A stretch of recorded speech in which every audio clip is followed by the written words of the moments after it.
Thank you. So I'm standing in front of a big monument at the Che Guevara Mausoleum in Santa Clara. Our tour bus picked us up at the airport and brought us not to a hotel, not to a restaurant, straight to the Che Guevara Mausoleum. And there's statues and monuments, but I'm in front of this particular monument which just contains the simple letter that Che Guevara wrote to Fidel when he left his post in the government and headed off to Latin America for more adventures. And it says, "Me despido de ti, de los compañeros de su pueblo que ya son mío." I say goodbye to you, to the comrades, and to your people who are now mine.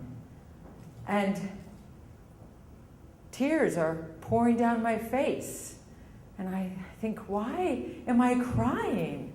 I think, am I crying because of the terrible thirst for sugar and rum that caused this this situation with the slaves in Latin America and in the South that led to the revolt in Haiti, and then the terrible dictatorships in Cuba, and the eventual revolution in Cuba, which sealed the fate of the Puerto Rican people who are forever colonized? Or am I crying because the revolutionary leaders said that Cuba would never again be a playground for rich Americans, and here I am on a tour for rich Americans? Or maybe it's just because we went to sleep really late and we got up at 3 a.m. to catch the charter from Miami.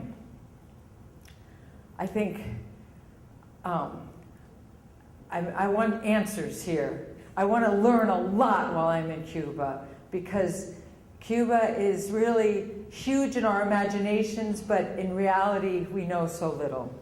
So I dry my tears, and I find my parents who invited me on this fantastic adventure. We spent 3 days at Cayo Santa Maria, which is a wonderful beach resort, and then we traveled around to the towns of that province, and we danced at senior citizen centers, and we admired art at art cooperatives.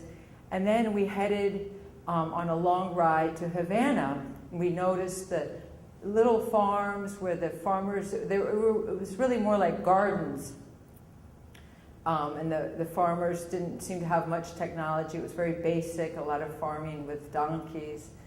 And then we got to Havana, where we were installed in this beautiful 17-story hotel, which was also hosting an international visitors to an international education conference, according to a sign that I read. And so while we were in Havana, we went to more fantastic concerts and art exhibits, and we had a really good sit down with a senior intellectual of the government. But I was learning so much. The guides were explaining so many things, but I still felt like I really understood so little.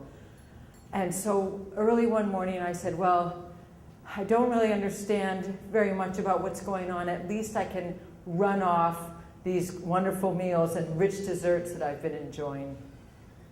And so I headed down the stairs, because I don't understand why people take elevators in general, but least of all when they're heading out to do exercise.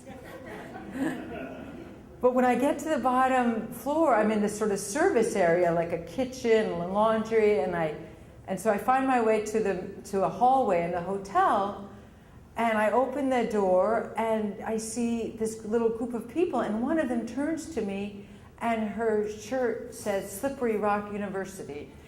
And she goes, "Oh!" And I say, "Oh, back at ya." And she said, no, I'm sorry. It's just that we're waiting for the gym to open. This hotel schedule says the gym is going to open at 7, and it's 7:08. And I say, we're in Havana. The Malecón is right there. Why are you waiting for the gym to open? And she looks at me and trying to figure out if I know what I'm talking about or not. And I said, seriously, one advantage of a police state is there's very little street crime.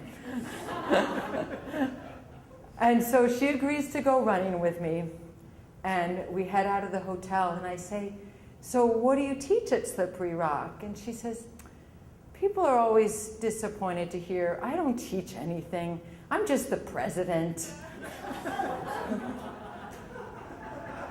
So we had a great run.